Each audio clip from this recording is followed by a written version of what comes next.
Why is everybody scared of the microphone? Mics don't bite. Dogs bite. People got dogs. People bite. People kiss and hug people, but don't everybody scared of a mic. It don't bite. See? Nothing. So what are we talking about today? Could you do your presentation? That's what you said. Oh, yeah, he did say that. She missed last time and he skipped out last time. Let me ask you a question. Here we go. Here we go. Can you just do the presentation? Who would you show that presentation to? I don't know who I might show it to, but right now I just want to see what you do. Come on, Sean. Well, if you want to see, fair enough. But if you want to see what I do, I don't do presentations. Oh. No, I don't do presentations. I show a video.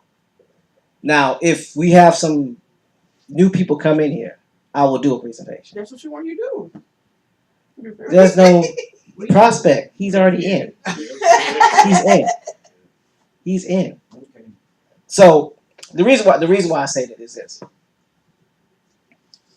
presentations don't put money in people's pockets, and it doesn't do anything but give information. And at the end of the day, it's a situation where people can either be a presentation can be the reason why somebody either does do the business or they don't do the business. Now, if you come off sound like a professional speaker, then that could be the reason why they don't do it, because they're like, well, I don't want to get there and do that. Mm.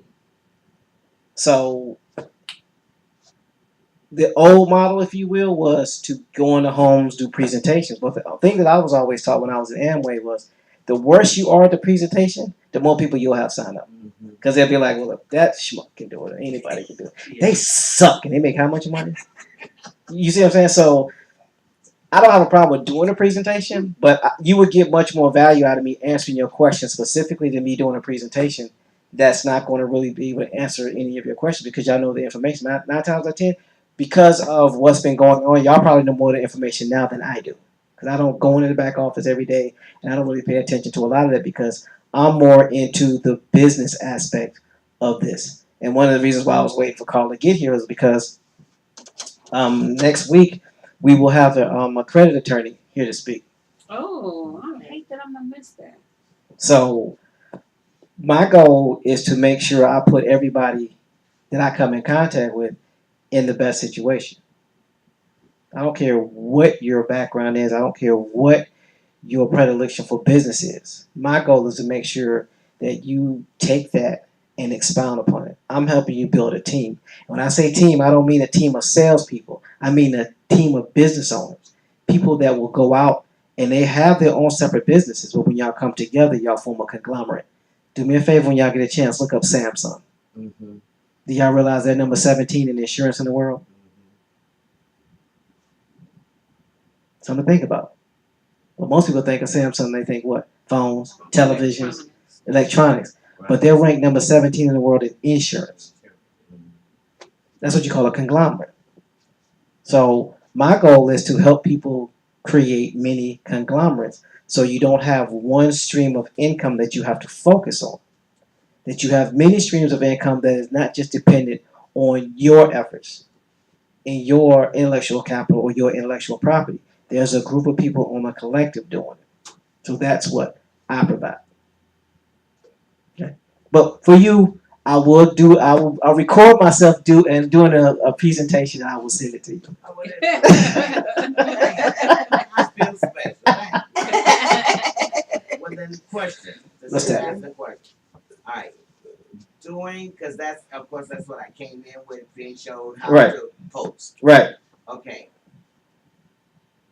I have a challenge, and I'm sure other people have a challenge with doing a post and say info. Because to me, at that point, you get all these people that respond and say info, and you don't have no telephone number, and it's like pulling hen's teeth to get these people's telephone number. So there's got to be something else to go at the bottom of that post other than info. So please tell me what it is. So that to me is a waste of time. I gotta get my marker. Give me a second. Got no marker. So a lot of people have been saying text credit or text business to somebody's cell phone so that they capture the number and then they know that that's a prospect. That's what a lot of people are changing. A lot of people, they'll pick a keyword so that they can kind of track where the leads are coming from. Some people are saying text info. Some people are saying text agent, text credit, text business to your cell phone number.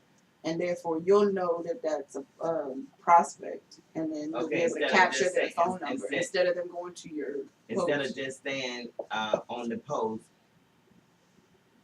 info at the end, you're saying put info at this text at this number. Text info to your Yes. cell phone number. 571-000-000. Okay. But some people are putting keywords so that they know exactly which post. And like some people do like text credit or text agent so that you know which post is coming from. But like Alyssa told us, text info because you can have a conversation and figure out whether they're their credit repair or agent, But Prospect. text info at this number. to this number. To this number. Mhm. Okay.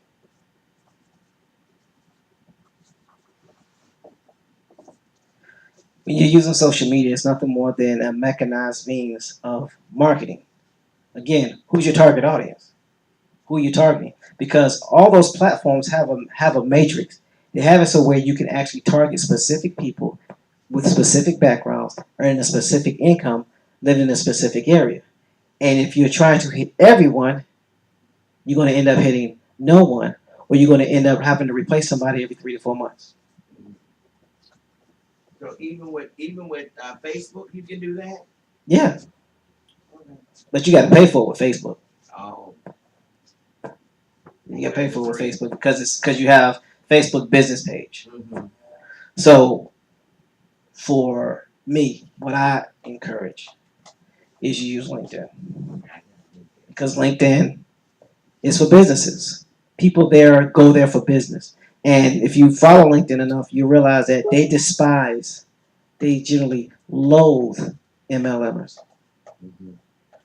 because they know what they're doing. They're trying. Look at it this way. It's like going to a networking event, right? Mm-hmm. And I'm in FES. I'm in Amway. I'm in whatever, you name it. Prime America. Whatever it is. I'm going into a meeting where there are business owners. Let's say all of y'all are business owners, which y'all are. I come in and I go, hi, my name is Thomas Hurlson. I'm a director at such and so and so. I'm looking for anyone who needs a change in their occupation or needs a change in their career. I just insulted everybody that's a business owner. Because basically what I'm telling you subconsciously is, what y'all do suck, y'all ain't making no money, y'all need to come and follow me. That's the same thing you do when when people pitch like that on LinkedIn. You tell them that their career field or business decision that they made sucks and that they need to come follow you. No. What you're looking for is business partners. Because that's what either you're looking to partner with a business on LinkedIn or you're looking to get hired by somebody from LinkedIn. But you're not looking to buy from somebody on LinkedIn. That's the difference. Okay?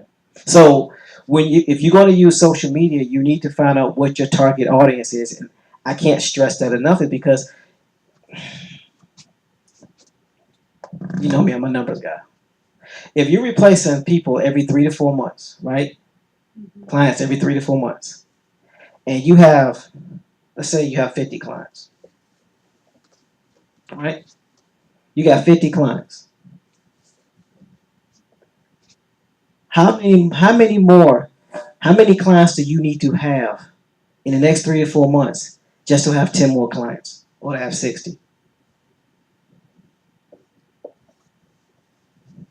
So you already got 50. You got 50. Okay. And knowing that you got to replace them every 3 to 4 months, how many clients do you need just to have 10 additional clients?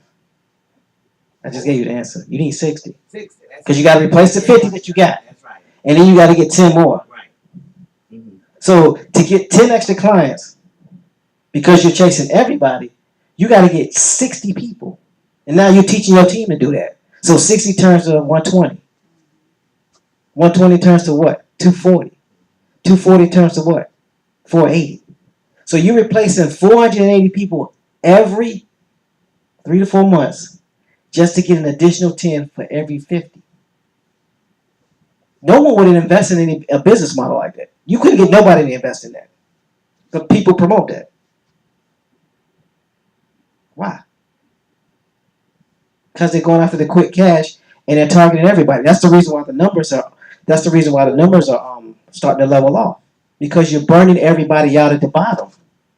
The people that generally spend the most money for credit repair, if you talk to people from Florida a lot, how many times you talk to somebody from Florida and be like, yeah, I already tried the FES, they try to get me to be an agent. Notice the areas where there's a high saturation of agents, there's a real low depletion of clients. One place you won't find that, Fairfax County, Loudoun, Not even here, Brent. Woodbridge. You won't find that here. You know why? Because they're not coming here. They're not. They haven't been burnt out. Most people don't even know what FES is.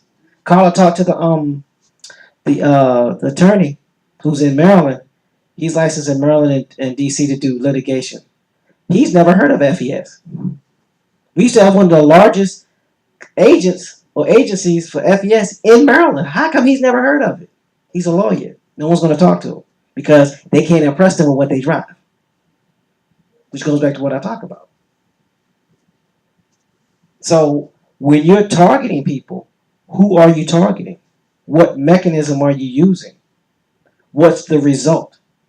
Because once you know who you're targeting and you get a hit, if you say, then you got to go back and give them more of what they want so you'll get more people like that.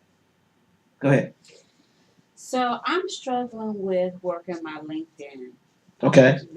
I'm up to 300 That's pretty good. connections. That's I can't awesome. really use my duck soup. I'm back in. Congratulations. So I'm back in. I can't really use my duck soup because I think I gotta bump it up to some other I gotta upgrade it. So it's not that I can't. So I can't. I'm maxed out. Okay. Whatever. I gotta do something else. But anyway, what does not seem to be working for me is what's pressing for you right now. That doesn't seem to be working for me. Okay, when you say what, you mean the question. Yeah. So I did try to incorporate a little bit of what I got a little bit of traction using what Danielle suggested. Although I don't find a lot of conversations about credit, but somebody had did an article or did something about it. So I said, this is good stuff. This is what I do. So I got a little but, and now what I did do, probably about 125 emails so far I put out. I've gone through my list, and wherever somebody has put up their realtor, like email address or whatever, I've reached out to them, said, on email, hi, my subject line will be unqualified clients. Mm-hmm. And then I would say, I was checking out your profile on LinkedIn. My name is Afua Jones. This is what I do. We have just a quick blurb. Right. May I have 5 minutes of your time? And, I've gotten a little bit of traction from that, but I don't really know how to interact on LinkedIn. I put out 1 or 2 little bitty articles. Ain't nobody reading them. I'm liking myself. Yeah. I'ma like me. And so, I try to put out some little informative, I'll look up some, I think the last article I put up was why realtors need credit, a credit repair, service provider, whatever but I don't know what I'm doing on LinkedIn. When was the last time you went to a networking event? Well, I'm getting to that now. When I get back, I'm gonna start going to some. Because the part that's missing in all that is LinkedIn plus networking events equals exposure. And the reason why that's important is because when I went to networking events, I told you I went to one networking, when I went to 2 on Tuesdays. And that's what I did. I cleared my calendar. I didn't do anything from 9 o'clock in the morning until 4 o'clock in the evening. Nothing was booked. So I went to 2 networking events. Okay. And when I was there, I would talk to them, and that's what I would ask them. What is it that you need? Okay. And then they would tell me. So that's what I would tell them. Go to my LinkedIn page and see if there's anybody that you want to connect with. So then they'll see who I'm connected with, and then they'll call me back. But what are they going to do as well? They're also going to connect with me on LinkedIn. And so who else sees them when they connect with me on LinkedIn? The people they're connected to. And if they're a realtor or mortgage lender, their realtors and mortgage lenders are going to see what I do. And they're going to see that this person's connected to me. So then they're going to want to reach out to me. See, it's not just LinkedIn by itself. It's LinkedIn plus networking. Because this part right here is the linchpin, especially locally. Okay. What type of people did I need to have in my connections? Like right now, I have loan officers and realtors Mortgage lenders. and lender. Okay. Yeah, mortgage lenders, okay. the ones that actually pull a credit report. Okay. Because you had mentioned pre-qualification, get pre-qualified. Yes. Yeah. Okay. Because they actually see the credit reports. They So know I those need people's to situations. incorporate the networking events. Mhm. I definitely Yeah. can do that. That's what's going to help this. Because with them, it's all about who knows you. Because if you ever looked at LinkedIn and you see they're either in your your first circle or your second, right? So first circle means they personally linked up with you, or y'all have made that connection personally. Second means somebody that you know on your first line knows them, and they know you, but y'all haven't connected. And then third, and then fourth, and then fifth. So what happens is, as you start to connect with people, people start to see what you're doing. They'll want to reach out to you because of who you connected with. So it's a more sophisticated version of Facebook Okay. and Instagram, but the networking piece Okay. is what ties it together. I could do that. The VPs in FES could really kill this if they went on places like radio stations, and when they're talking to each other, put their pictures up and then post it on LinkedIn, because now they're looking like they're dealing with high net worth people, and people like to be associated with high net worth people. Now that will get them in the door, but once they talk to them, they probably realize that they're just a salesperson. But if nothing else, they will at least get the exposure. Say that again. If they did what? Took pictures. Say for instance, every time they're in an event, when they're doing presentations. Again, like I was telling Andre, that you need to be recorded in your natural element in your work life, and they need to get a glimpse of your private life. They don't need to know everything about your private life, but they need to know you do something other than work. Okay. Which is hard for me because that's pretty much all I did. What type of pictures should I take on the cruise? Cruise pictures are great. Any type. Where you're out about, pictures of the water, pictures of when you dine. Oh my God, yes, dining hall. Any type of pictures, because now they're getting to see you at play. Okay. And if you're able to take pictures with the founders, cool. Do it. Captain on the ship. Yeah. I was thinking about I haven't told Derek this, but I was thinking about seeing how we could get remarried while we're on there. Okay. I thought that would be kind of cute. She said kind of cute. Really? Cute? Yeah, Get some little pictures. Yeah, you can do your vows on the ship. Yeah. That has to be pre-set up. You can't do it once you get Yeah, because no, because the captain is the one that's authorized to redo your vows. Okay. Yeah. So he's got to like you said, he's got to set that up and be part of his itinerary. Because what they're going to do is they're going to use that to market. Maybe I can reach out to the cruise planner tomorrow. Yeah, well, the sooner you do it, the better. That's Okay. good. And see if you can set it up to be done in the gown and the whole shot. They got the room for the wedding. It's already on the ship. Oh. But you just have to get it set up before you get I there. can go full out with this junk. Okay. Yeah, because what they want to do, again, they're a business. They're going to market it, so they need time to put all that together. Because they're going to ask you. They probably ask you, "Is it okay? Can we put this as part of our promotional package, or can we record this?" Okay. Yeah, that's why whenever you do speaking engagements, for universities or speaking engagements at realtor offices or things of that nature, the one thing you want to do is record yourself. See if you get permission. Say, can I record this? Okay. Because again, it's your content. I can set that up. Yeah, the more recordings of you have of your intellectual property, the more income you can generate from it. Okay. That's why I record everything I do, so I don't have to keep repeating myself, even though I keep repeating myself. We appreciate it. It's okay. Now the networking event. hmm I mean, other than realtor networking events, what other networking events? They actually, what's so fortunate about living in this area is you are aware of there are networking events everywhere, every day. So if you go to There's one in Manassas. man, there's lots in Manassas because I used to attend one in Manassas. If you go to meetup.com, Okay. which strangely enough sounds like a dating site, Right there with ice skate right here on that street. meetup.com is generally where people put their networking events. Okay. Meetup.com. Yeah, meetup.com. Mhm. I know the chick. If you go like towards ice skate, take that left. It's on. And what you do is you pick the event that you want to go to, and you go there. And you must make sure you have your 5-minute pitch available, who you are, and what service you provide, and to whom you provide that service. Right? Andre, it could be, hi, my name is Andre. I help IT people find home for their servers.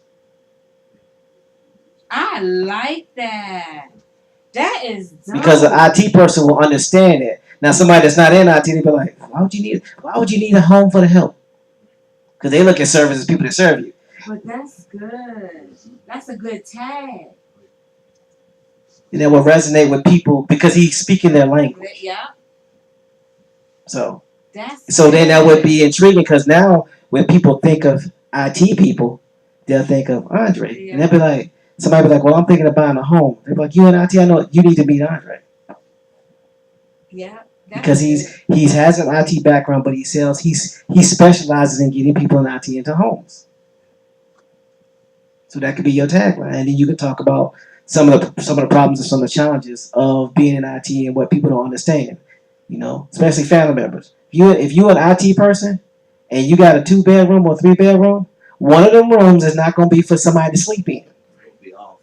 It's going to be for your computer and my stuff, my monitors, my routers. That's going to be the room when I walk by, it's going to glow. That's why the door's closed.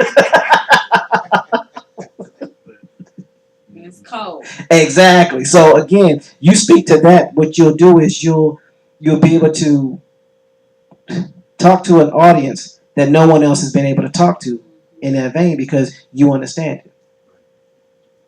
That is good. I like that. I can find a home for your sir. That is good. Meetup.com. Yes, meetup.com. Yeah. Okay. So again, networking events. Most people don't like to talk to people. We're in the area and a life now where it's easier and more convenient to be in front of the computer, in front of a device. Yeah. The thing that I find very interesting is that now my iPhone costs as much as my laptop. That bothers me. Because I can't download an app. I mean, I can't download a program on my iPhone. But it costs as much as my laptop. That's annoying. I can remember when $300 was expensive for a phone. But anyway, now I'm sounding like somebody's grandpa. No, you're not. I ain't no grandpa. I ain't paying no $300. I don't care what they make.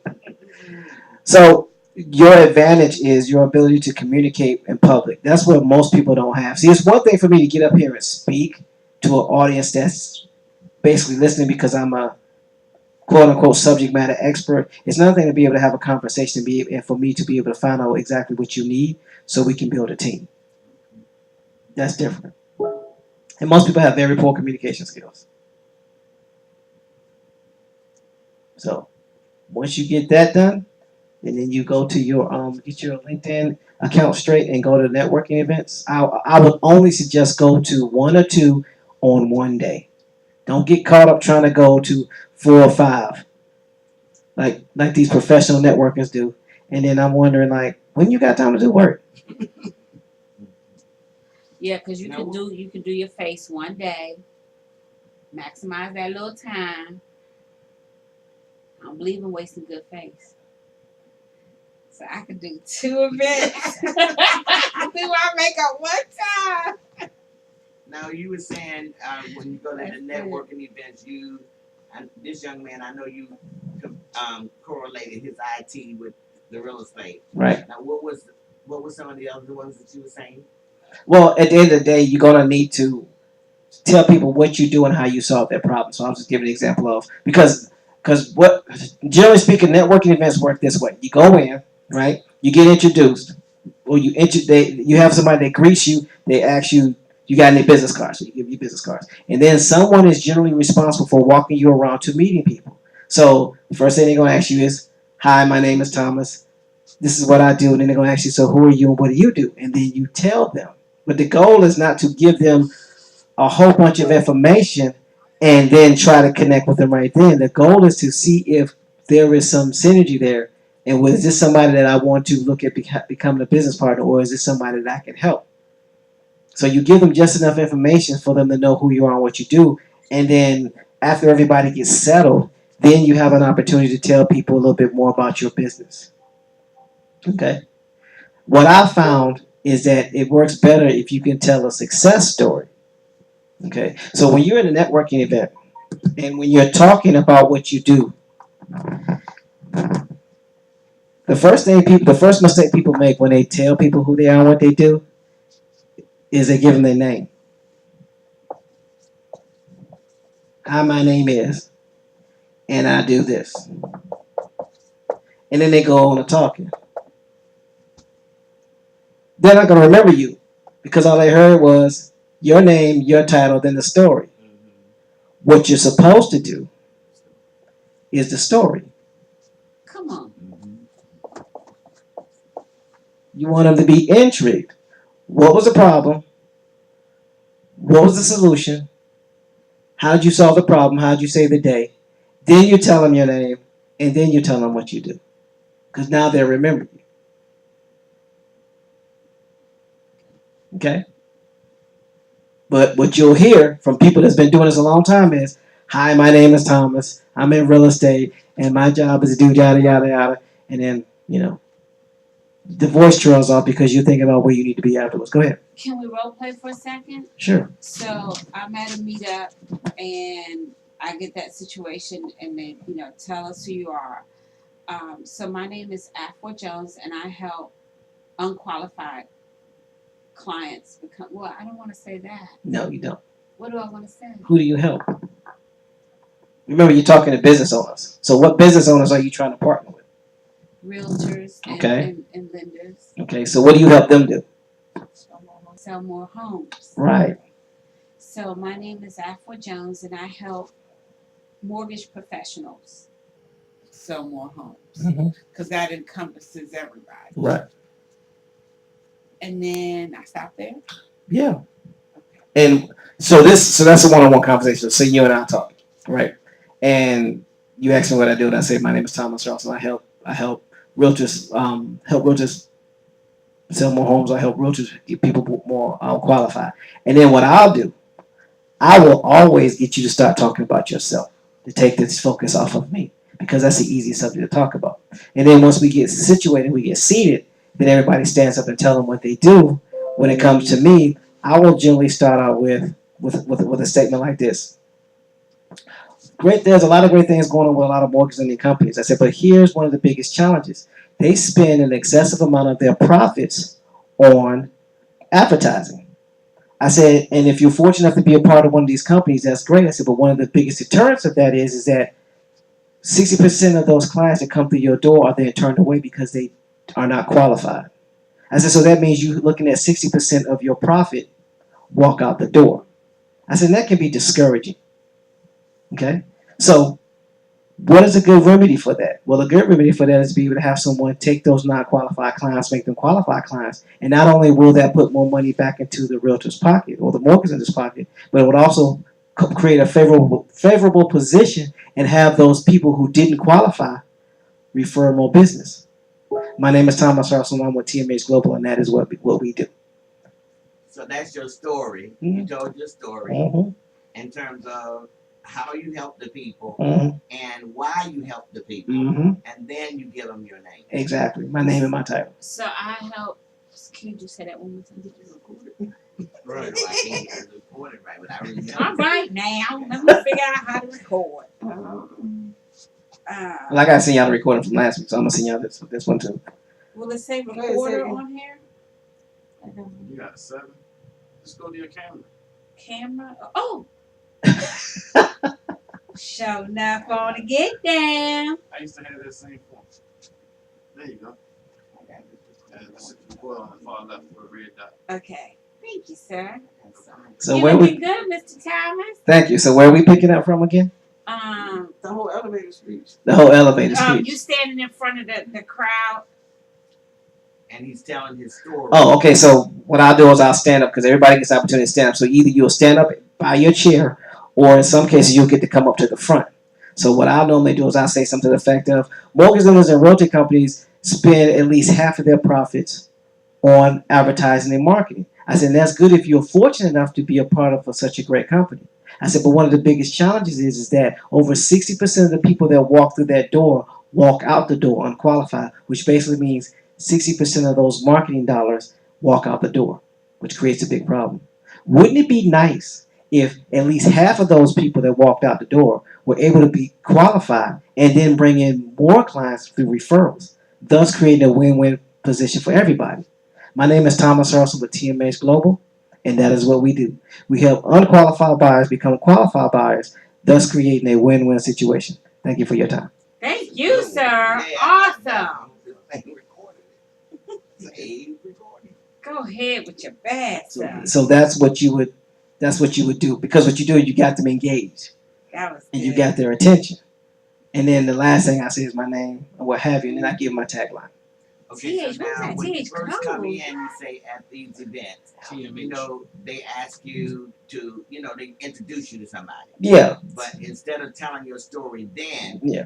just wait until they Right, actually right. formally Let them be a little Right. thirsty. right. So when someone's introduced, like if someone says, I shake hands, they be like, my name is Bill, I'm with, I do pest control. I say, oh, that's awesome. But they go, okay, so who are you? My name is Thomas Ross, and I help mortgage lenders sell more homes. How do you do that? It's a long, complicated story, but if you know any mortgage lenders that need to sell more homes, just, we'll connect, and I'll gladly pass that information on to you. By the way, you said that you were in the pest control industry. What got you to do that? What made you want to do that? Out of all the professions in the world, how did you end up choosing it? So what I do is I just put the focus on them. That way, because I'm not answering a whole bunch of questions. You're not interviewing me. Mhm. Yeah. That's good. So that makes it easier, so you don't have to remember a lot. But what you do is you leave an impression on people, because they're like, wow, that person was a great conversationalist, meaning they listened to me brag about myself. Yes. Yes. But you were saying something that was interesting. That's what allowed them to really tap into you. Right. Because you control the conversation. Mm-hmm. Control the conversation. The easiest way to control a conversation is with questions. Because we're taught to answer questions. We've been taught to answer questions since we was in grade school, right? So why is it when we get out of school we stop asking questions? We start telling. Let me tell you why you should do this. Let me tell you why you should do that. Let me tell you why you should buy this. Let me tell you why you should get involved in this organization. Let me tell you why you should check out my product. Let me tell you why you should bring my child in as an intern. Wow, you're doing a whole bunch of telling. Telling rhymes with selling. I'm not trying to tell you anything. I'm just going to ask you questions, and you're going to tell me how I can sell to you. Okay. Next question. Come on, no one's got any questions. There's no challenges going on in anybody's life right now. This has been awesome. Yeah, this is the type of stuff I would rather do, because at the end of the day, everything that I'm telling you and teaching you is stuff that you can do. It's not anything that you're not capable of doing. The reason why I'm quote unquote good in it is because I've got so many hours of practice in doing it. If you want to become proficient at something, learn how to do it and then teach what you know. And that's where the social media can come in. You can do this is what I learned today. Right? Share some information with people. The number one problem that people have with the industry that we're in, or with any industry, is competition, right? What if I tell them and then they go make money from it? So they go make money from it. Okay. And but why is it that every year there's always a number one selling do-it-yourself book, like there's been for the past 20 years? Because people are lazy. They'll buy the book, they'll read it, realize it is work, and they won't do anything, but the person's already got paid from it. So how's that any different than you monetizing or giving exposure to what you do and how you do it, and then letting people keep coming back to you for information? Because they're not going to do it. Most people want something for nothing. They want to get wealthy being like a Kardashian. But what they fail to realize is that the Kardashians had a father named Robert Kardashian who was worth over $2 billion when he died, and each of his children have a trust account with a trust business manager, which keeps them from spending over $1.3 million per month, so they can never go broke. It's a contract, but they don't know that because they don't really pay attention to the show. So they think these people are just famous. They're famous for being famous. They're famous because they took their name and they marketed it. Catching up with the Kardashians. They can't act. None of them can act. It's a reality show. People tune in not for what they have. They tune in to see that they have problems. That's right. So when you're talking about your business, people want to hear about your struggles. They don't. Instagram, or what I call InstaFame, and Facebook, which I call Fakebook, you get two paradigms and the two extremes. You have the people on Facebook that nothing ever goes right. Everything is always bad. They're the most depressed people on the planet, right? They got more bad luck than a little bit. And then you have those people where nothing ever goes wrong. Everything's great. And they're just living their life. Both people are lying.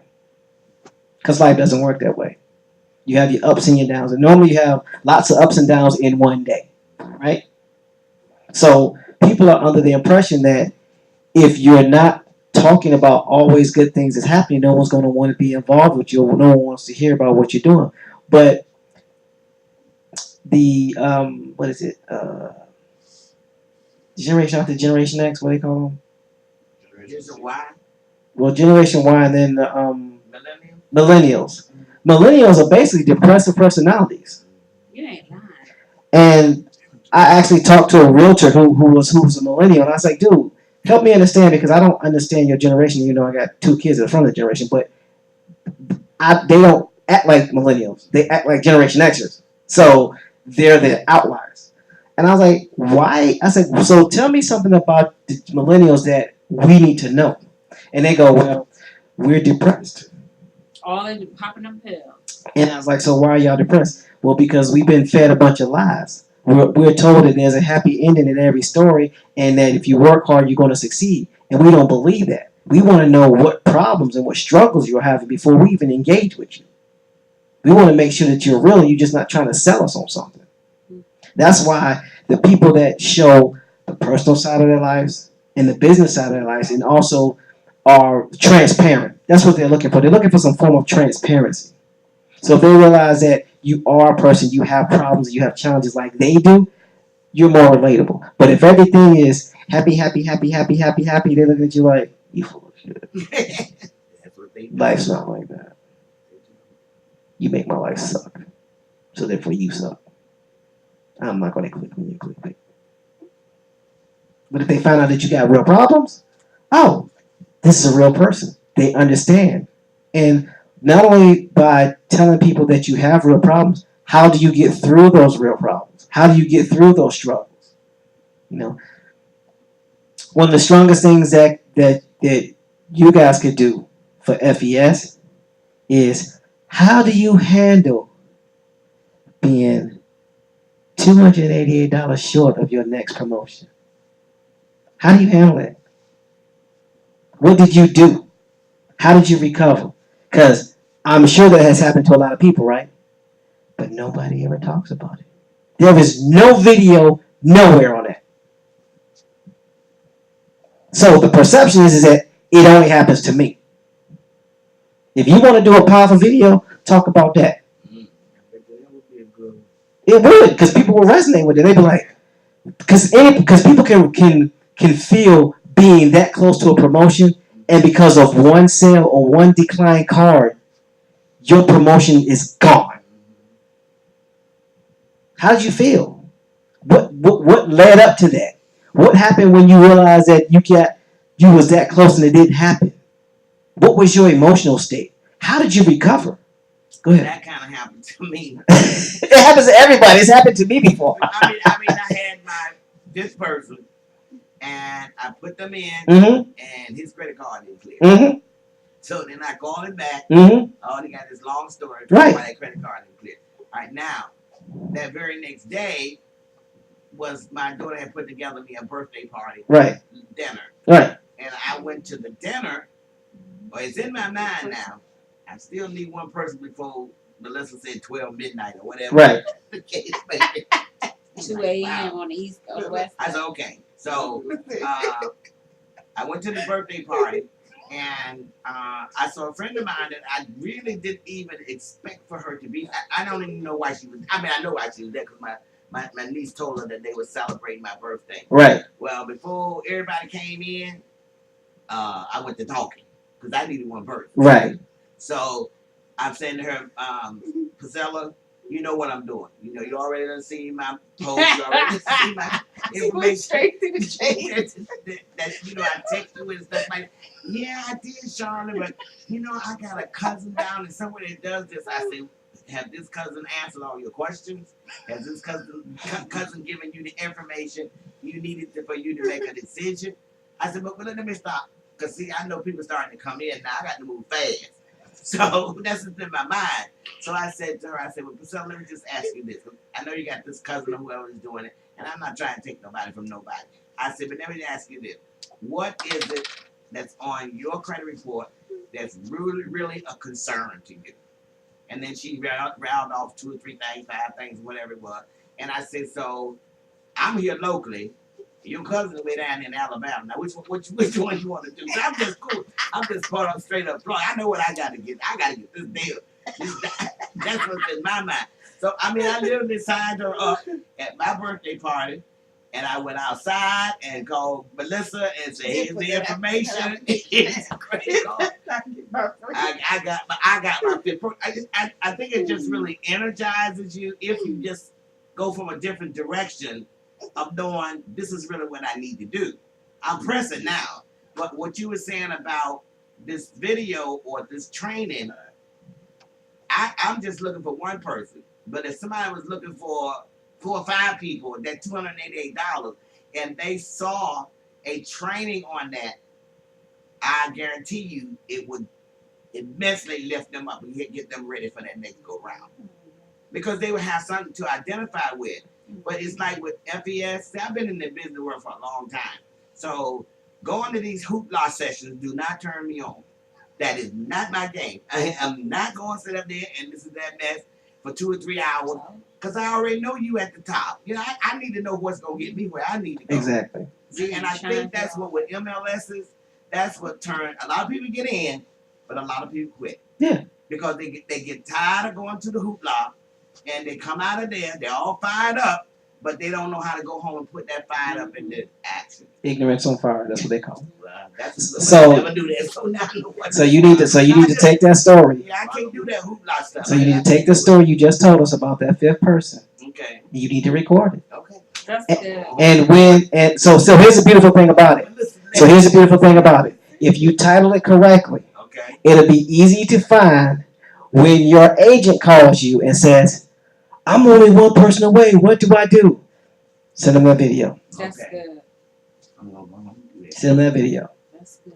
Because they're not by themselves. Mhm. So let me tell you what just came to my mind listening to you, Mm-hmm. and then what I was the story I was telling Andre about the best advice I never took. You know, I was just kind of brainstorming, thinking what you said, and I was like, you know what? I think I can do a quick video, and I may even do it when I leave out of here. Just do a quick live to say, you know, what do you do when you're that close to getting getting approved? and you just need a little bump in your credit score, and that's credit my rent all day. Because people look for stories to relate so they'll know what to do. One of the things I've learned about the millennials, think about this. Everything is instantaneous. Yes. So the answers need to be instantaneous. And Andre, you'll appreciate this. They are basically programmed to be programmed. They need to know how to get from here to that door. Left foot, right foot, left foot, right foot. Watch out for the table. Take 2 steps to the right, starting with your right foot. Then take that left foot, lead with that, follow with the right foot, left foot, right foot, left foot. Stick out your right hand. If you're right-handed, stick out your left hand. If you're left-handed, put it on the doorknob. Make sure your hands are dry first, because if it's wet, you might not open the door. Grab the doorknob firmly. Turn clockwise. Push the door. That's how they operate. They need step-by-step instructions on everything because that's the way the school system teaches them.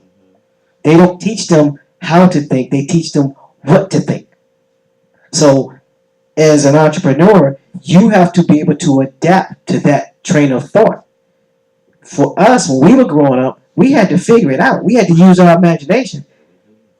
What can you imagine now? Because kids have access to stuff at such a young age, they don't need imagination. They just go to a device.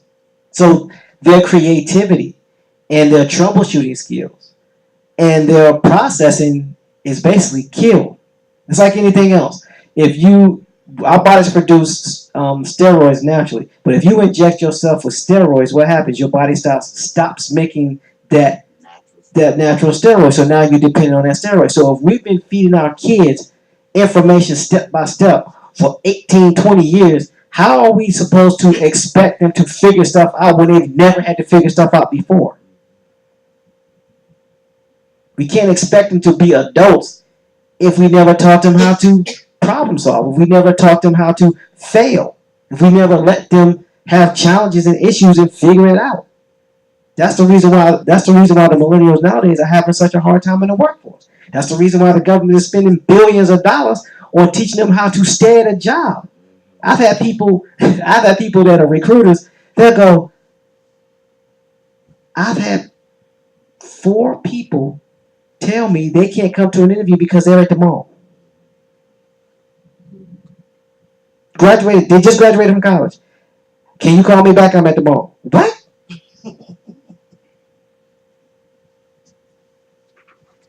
Or they get to their job and then all of a sudden it's not what they thought it was going to be. Or because no one's telling them how to do a certain thing step by step and they have to figure it out, they will leave. There's a term that some of the people I know that are managers, they go, one of my employees just ghosted me. I'm like, what does that mean? They left and then come back. Or they'll go to the interview. They'll crush the interview. And then they get the job and don't show up for work.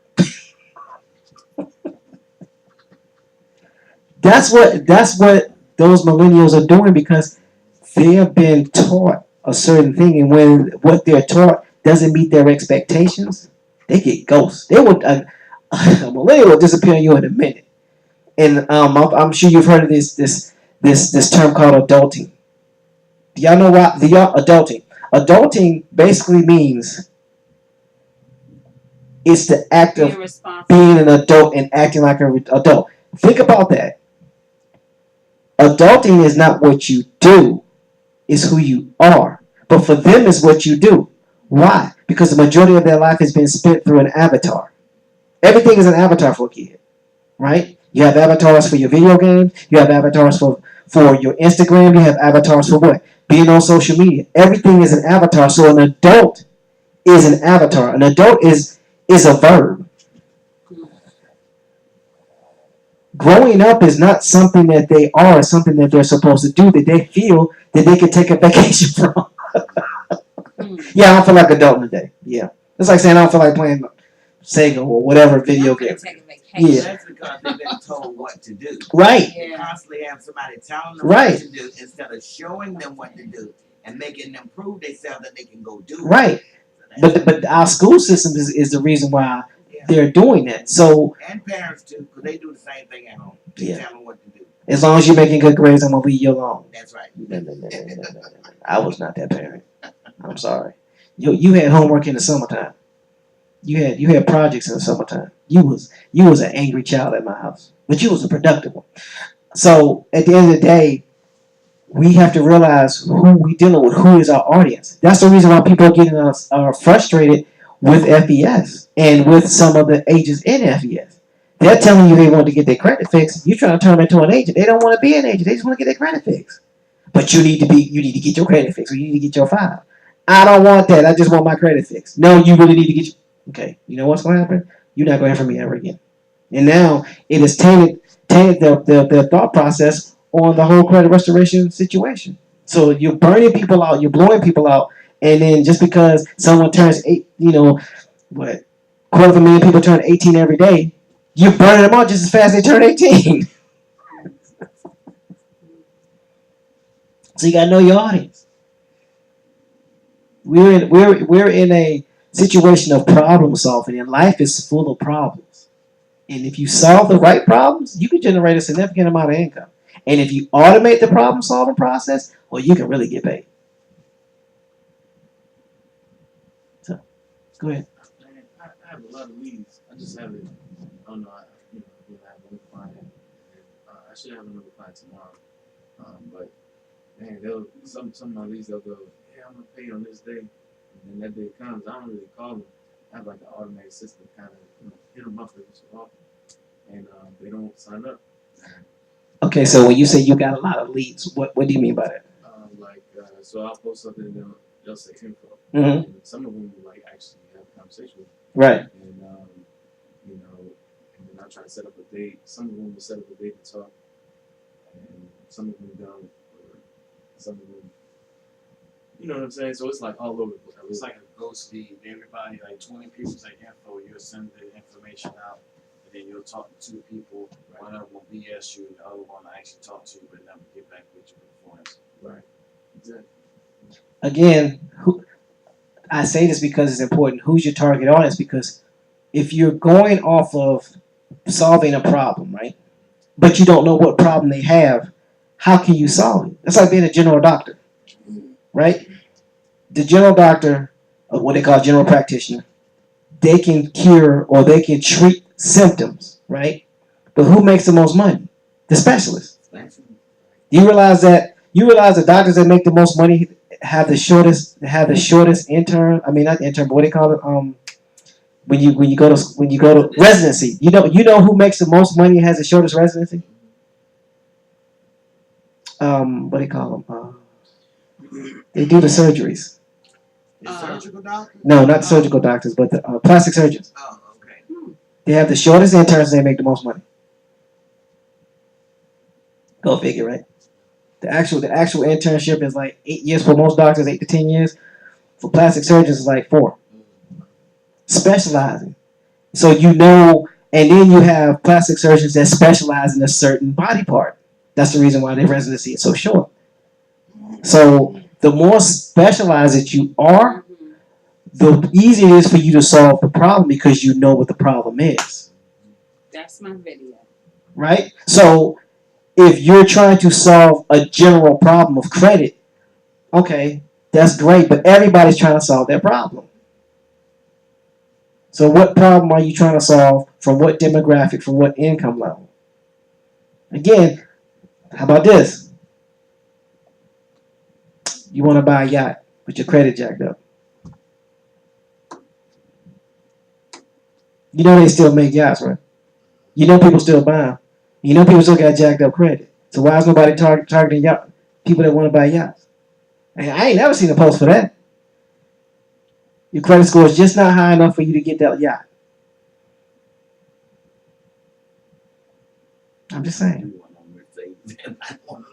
You probably better off doing it for Maseratis in this area because Mercedes will allow you to finance a car for 10 years with a credit score of 580. Yeah, but you look good doing it. So yeah, you'll be better off in the higher end, the Maseratis, the Porsches, those type of cars. because you still have people in the IT field or in government contracting jobs that want those. I know a guy that him and I used to work together, and he ended up going to Microsoft. He purchased a Lamborghini, but he bought a used one. But he bought it, and he had I think his income was close to like $180,000, $200,000.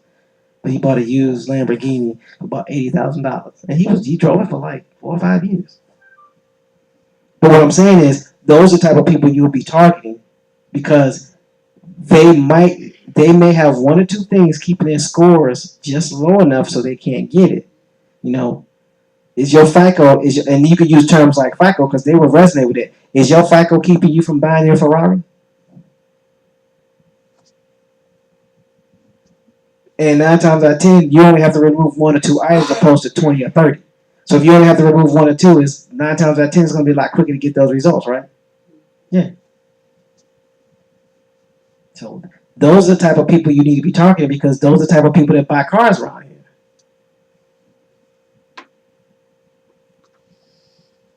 Fair enough. Come on now, yeah. That's good. You always come with it.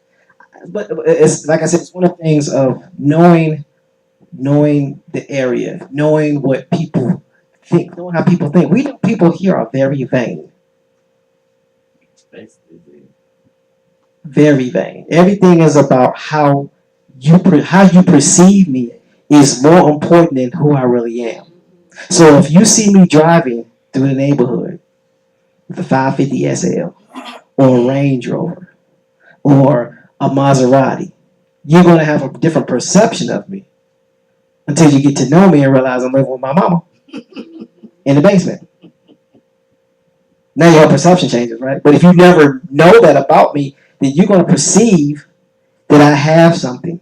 And for me, meaning this area, your perception of me is way more important than the truth, because the truth means I have to now expose that I've been lying. And I'm not willing to expose that I've been lying, so much so that I will sell my house to somebody and become a tenant in that house. Am I lying? Am I lying? Does that or does that not happen? Oh yeah, absolutely. Keep up the facade. Yeah, just to keep that up. So you're now renting a house that you once owned because you're worried about what people think about you. Those are the people that you're dealing with in this area. So how do you sell to them? Again, you have to get inside psychology and look at how they look at things and how they view things in order to know how to sell to them. So that's how you do it.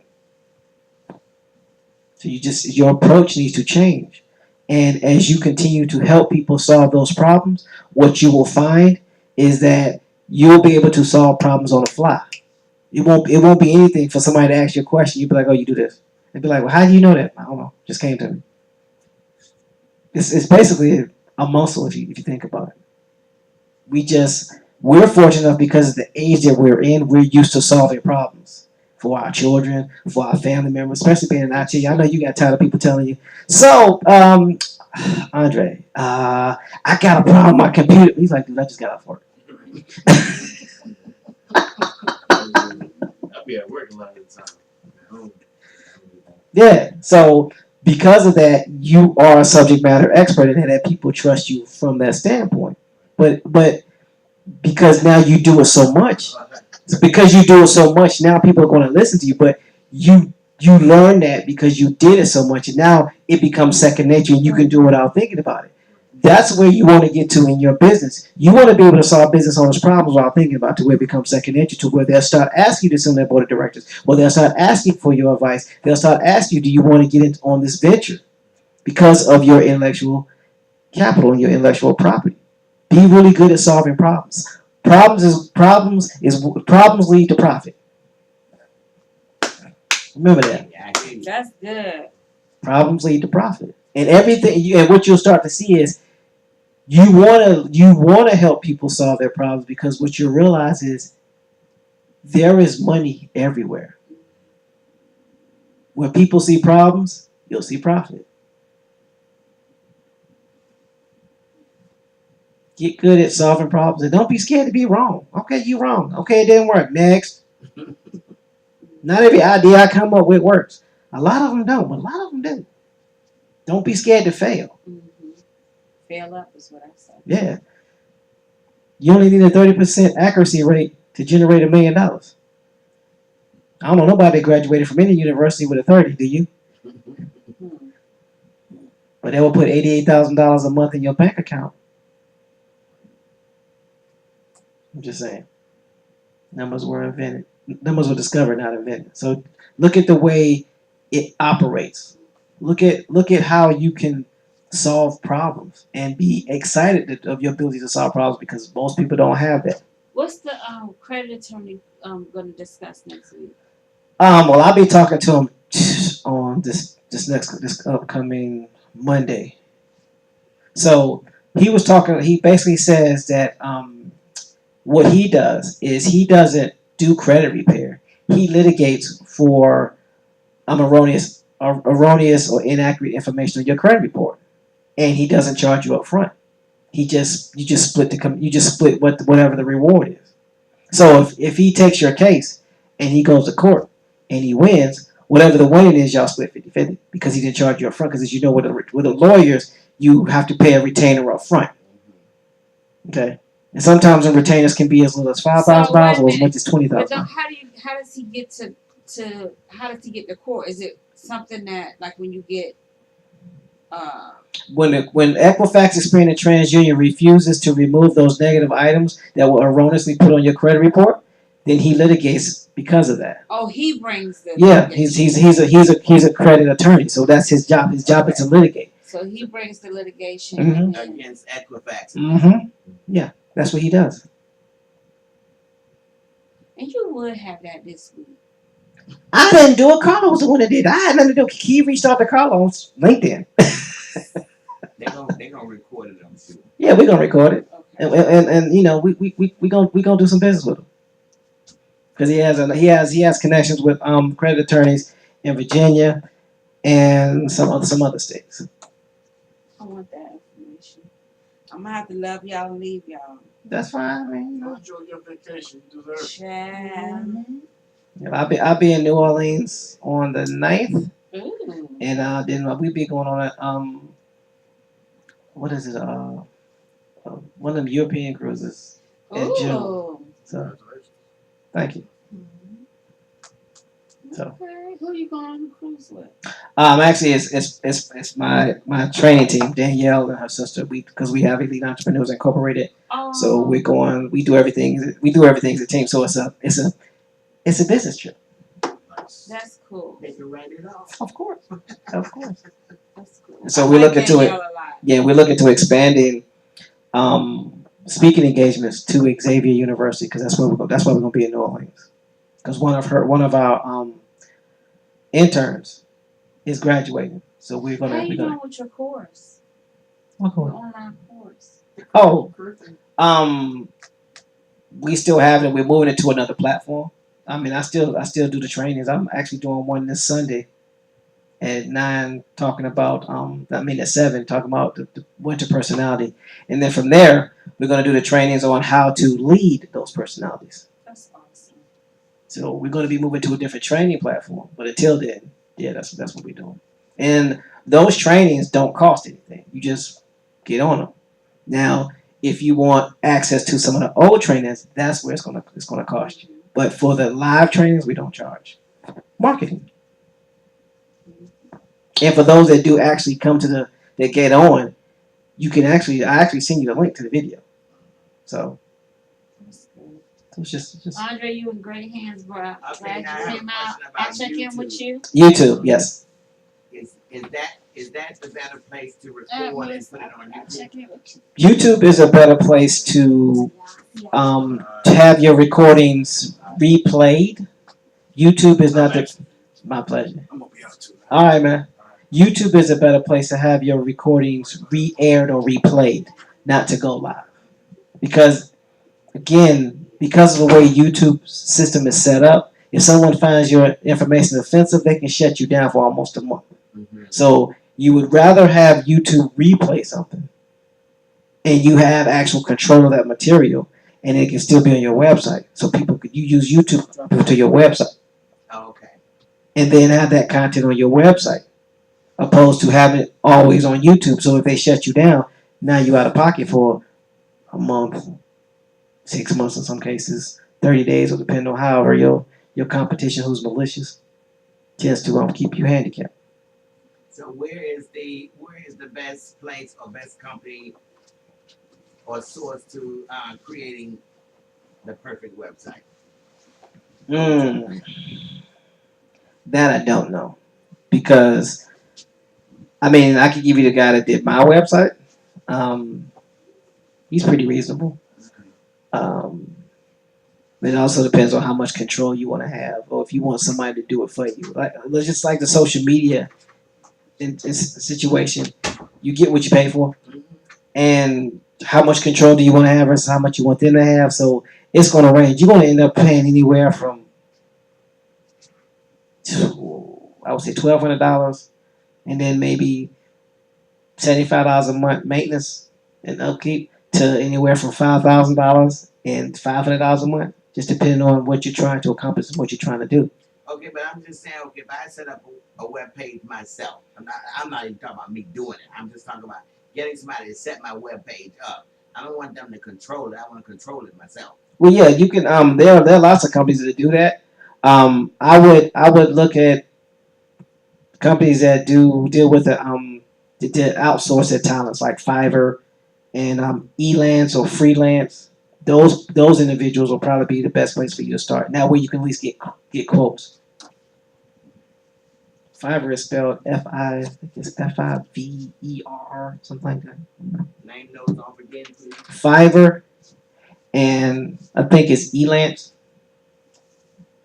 So what is it? Fiverr, Five, I think it's RR, and I think it's Elance.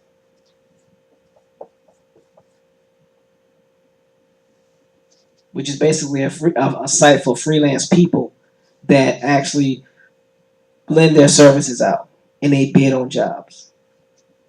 Okay, that'd be the best place to. You know how you have those. You see those people that do those cartoons. They get those people from Fiverr and Elance, and they can do it for as little as $60, and sometimes it costs you as much as $600, depending on who's doing it and what the level of expertise and what you want the content to be. Man, I feel bad being here, man, because I should have signed up on the offer. You know what I mean? That's what I was thinking about. Like, Well, I know you in that. Don't think. Yeah, don't think like that, because there is no right. Because here's the thing, there was nobody here in this that was here that's on my team. oh, wow. Yeah, so the goal again, I have nothing but good things to say about MLMs and private franchises, but at the end of the day, what's lacking is the education portion of how to operate like a business, how to brand yourself, and how to troubleshoot and how to separate yourself from everybody else without causing dissension in the group. And in order to do that, you have to be willing, first of all, to understand your own flaws, work on improving them, and understand how you communicate to other people. So now you can communicate and realize that everybody needs to be talked to differently because they're different people. You can't talk to everybody the same way. You can talk to everybody the same way. You just won't be as effective, because if you talk to everybody the same way, you're talking to them wrong. And because turns people off. right, and you're more successful, you're more upfront successful MLMers, you will find they're successful for a range of 5 years, and then they switch companies. Because they burn their team out, they burn their clients out. So, and that's no knock on them, but like I said, I don't want to be working 20 hours a day making $13 an hour, which means I'm going to be making $20,000 a month, but I'm only making $13 an hour. That doesn't make any sense. But that's what those burn and churn leaders teach you, because they're working and they're not sleeping and they're not going on vacation because they can't afford to. Remember, they're replacing protection plan memberships every 3 to 4 months. So that means if you got 500 protection plan memberships, that means in 3 or 4 months you're going to replace 500 protection plan memberships just to stay at the level that you're at. Mm. That's a lot of work. So that means you're replacing 2,000 protection plan memberships a year. That's if you have no growth. And now is that why some of the people that are on the training videos, for instance, Mr. Jabari, he's very, very aggressive. You have to be in that. You have to be aggressive, right? You have to be that aggressive because you don't have time. I don't see if my commodity is to sell and to replace somebody every 3 to 4 months, I don't have time to teach you. All I can do is find people who have the same intensity and willingness to work hard as I do. So that means I gotta be willing to go through people and not care about their feelings. That's corporate America at its worst. You don't care about the people, you care about the outcome. Right? Mm-hmm. Now, that's no knock on them because that works for them.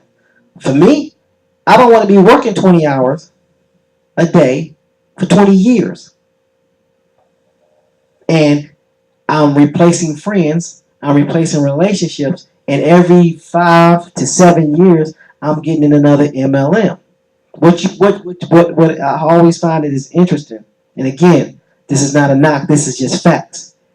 There is only one person that has ever had an MLM and be successful and go outside corporate.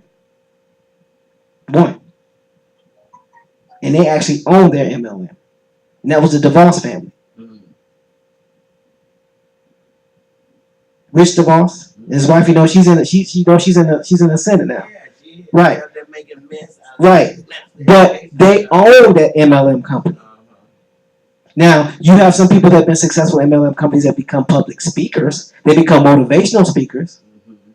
But no one's having them sit on the board of directors for any corporation. So you are good at sales. You're not good at business. Those are two different things. Every business needs salespeople. So my job is I'm not trying to develop salespeople. I'm trying to develop entrepreneurs that want to have wealth. Meaning how much you can survive off that income without having to go to work. If you didn't want to work for 3 weeks, how long would what you're doing would allow you to do that? Would you survive 3 weeks? Mm-hmm. Well, if you got to replace 500 people every 3 months, 3 to 4 months, you can't afford to do that. Especially because what happens is people that have that lifestyle, they have incomes that are at that lifestyle. Mm-hmm. So even though your income stops, bills don't. You mean they have a lot of expenses at that same level? Yeah, expenses at that lifestyle, which doesn't make any sense to me because Warren Buffett's been living in the same house that he's had since 1974 in Omaha. But I think that is, and maybe I'm wrong, but I don't think so. I think that's very indicative of Afro-American people, especially when they get in the position to make serious money. They begin to buy cars, houses, clothing, everything to match up with that. And so the expenses start to exceed what that income look like. And if they can't keep pumping, they in trouble. Yeah. They live Way above their means. way above their means. Because now the expectation is because I make this kind of money, I have to show you. But here's the real question. Who are you trying to show it to? Who you trying to impress? Right? Because again, you're not impressing anybody in this area with what you got and what you have. That's why you don't come up here. That's why you don't stay up here. That's why you don't build up here. Because that doesn't work here. They say New York, if you can survive it, if you can make it in New York, you can make it anywhere. Do a study on how many people come here from New York and end up leaving. No, it's if you can make it in this general. Exactly. Hustlers don't last here. Hustlers don't last here. no. Hustles don't last here. They get sent home crying, literally. So you have to be on your P's and Q's. You have to know some things. Influence, you can't influence people here. Because think about it, we're in an environment where everything is about documentation, government, politics. You got to be on your P's and Q's. Somebody asks you, they want to look at your balance sheet before they do business with you. You got to be prepared to have one. Which, by the way, the NFL does ask for that if you want to be a NFL owner, and you got to put in a $25,000 deposit. So, if you're building a business to influence people to get in business with you, then you're trying to influence the wrong people, because those people are trying to be like you, and they're trying to be like you because of what you have, not because of who you are and what you provide. And that never lasts. So the people that last are the people that basically fly up under the radar and don't drive fancy cars, or they're not flashy. They're like I said, there are millionaires and billionaires walking today that you could bump into a millionaire or billionaire in any Walmart around here, and not even know it. So just know that if you get really good at solving problems, mastering networking, knowing who your target audience is, and then focus specifically and strategically on your target audience, and make sure that everybody you know knows who your target audience is, you'll start to develop a brand. Because you want to get away from a label and become a brand. So is that really how you brand yourself? Yeah. When I say certain names like Nike, what image comes to your mind when I say Nike?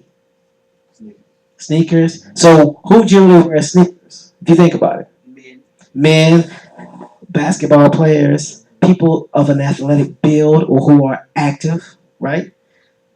When I say Uggs, who do you think about? Women most of the time. That want to be leisurely, right? So that's a brand. Now, two of the biggest brands don't have a face, but they have a voice. iPhone. And what's the other one? The platform that Samsung is on. Android. Those are two of the biggest brands. And the reason why I say they don't have a face, because you won't know somebody's an iPhone user unless you actually see the phone or you talk about how bad iPhone is, and vice versa. If you talk about how bad Android is, somebody who has an Android phone will speak up and defend it, because that's their brand. They have brand loyalty. So people, if you can develop a brand where people will identify with you, it'll be easier to then transition them to something else or another division of your brand. So for FES and multi-level marketing, how do you really brand yourself? You brand you as a company that offers that as a service. I am not FES. Right. TMH Global is partners with FES. Mm-hmm. So if FES decides to change its name to something, I'm not stuck with FES on my billboard. Mm-hmm. My partners have changed name. I did. That's how you brand yourself. Okay. You partner, because that's all you're doing. You're a subcontractor or contractor. Mm-hmm. You send that because you can sign your business up for FES. Mm-hmm. So you should brand yourself that way. So even if you're not a business that's signed to FES, you are a brand that's partnered with FES. I never speak about FES as if I own the company. I speak of FES as with the team that I partner with that is FES, or United Credit Education Services as they're called. So when something changes, I defer to them, because I'm just a subject matter expert that points you to them. I am not them. Does that make sense? Okay. It's the same way, if you think about it, it's the same way with being in real estate, right? You brand yourself, so when you leave, you can take you and leave them. Mm-hmm. been saying, yeah, I've been saying, I'm with CES and everything like that, so I kind of been just saying. Right, but well, that's because that's what they teach you.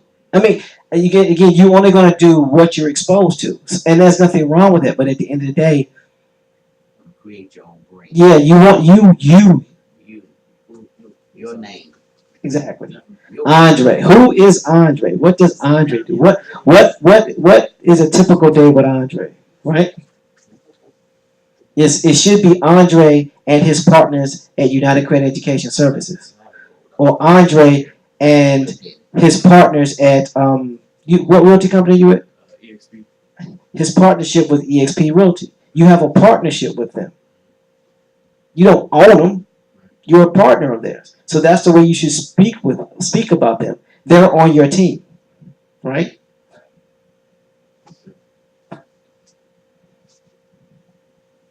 That's how you look at it. They're on your team or you're on their team. So therefore, you're still able to be. You're basically entrepreneurs are nothing more than the free agents of business. Because think about now, if you think of sports back in the 70s and 60s, 70s, and 80s, if you got drafted by a team, you stayed with that team, right? Well, with the advent of free agency, you may only have a contract that's only 4 or 5 years. And once that 4 or 5 years are done, then you go to another team. Michael Jordan will be forever linked to Chicago Bulls. But what about LeBron James? How many teams has he been linked with? 3 or 4. Cleveland, was it Cleveland, Miami, and now the Lakers. Yeah, 3. So that's 3 teams that he's been with. So he is not Cleveland. He is not Miami. He is not the Lakers. He's LeBron. You see what I'm saying? So that's the separation. He has a brand. Michael Jordan's brand was people associate with him with Chicago Bulls because he played for them, but he also had a brand. Majority of his money, most people don't realize it, majority of his money was made in endorsement. He never was the highest paid player. That's the reason why they was able to win 6 championships, because he always made sure the people around him, i.e. Scottie Pippen was making more money than Michael until his last 2 years. He knew it was important to be around him for him in order to win, to keep his endorsements up so he could stay prominent. That's how he built his brand. His brand was endorsements. His brand wasn't basketball. So when he walked away, you still hearing his name. That was a smart thing to do. Yeah, there are a lot of players. A lot of players that played with him, but you don't know where they're at now. They're in obscurity. No one knows who they are. And they broke. Exactly. So you want to be Andre, who has a team that does ... Or we have a department or division that does ...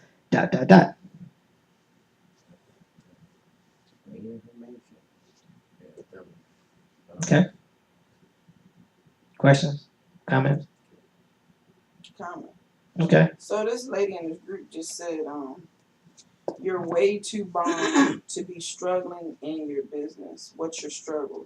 Let's see who can help you fix it. So I want to revamp what she's saying, because that's kind of what you're saying, is to figure out what people's problem is. You be a problem solver, because it's a lot of people that posted on here, and it's like everybody's chiming in on this feed right here. But I'm trying to figure out how to say similar to what she said, because once they start posting their problems, then you can start connecting people. But I don't want to say what she said. It's the gist of what she said, but I got So to you twist it around. think people will actually post their problems? They are. Look at this. They are. But I mean, that's coming from another post. That's not coming from people just out there posting their problems. These are business owners. Okay. You're way too bomb to be struggling in your business. What is your struggle? Okay. And so they who are put that out posting. there? Who put that down there? This lady named Dominique. Okay. Who is she and what does she do? What's her background? Well, that's important. Because she might. Awesome with what she was. Well, because she might have she might have a following, and she might have presence, and her presence will tell you who she's targeting. She's Kansas City, Missouri. Kansas City, Missouri. What's her background? Manages Dominique's Purpose. Dominique's Purpose. So she branded herself as a problem solver. So is this her website or this is her Instagram? It's Facebook. Facebook. Okay. What's her background? How long she's been doing it? On videos too. How many videos she got? Team No Excuses. Marketing Tip Tuesday. See, she's got lots of Happy exposure. Tuesday, Marketing Tip Tuesday. That's her regular day. Go vote. Yeah, she can Yeah, so create your own lane. right, so she's got lots of exposure because she's posting lots of videos. So because of that, people are familiar with her. That's the reason why they're giving her those problems, which is what you was alluding to, right, Charlotte? Like, okay, yeah, she said that, but who is she and why did she say it and who is she saying it to? Because she said it to somebody specific. And she's on Facebook. I'm gonna pull up Facebook and see what she said. So I mean, you gotta one thing you gotta realize is you're going to have to do way more reading than you want to, way more research than you feel you need to, and you have to stay up way later than you thought you would have to. So my question too, now going back to what Melissa said that this lady is going. So is it better, or should I say, is it more profitable to market yourself strictly through videos? Strictly through videos? Well, I mean, well, maybe not strictly, but that being the top. If you're going to use social media, videos is going to be your best platform because People don't like to read. they're lazy. We're lazy people.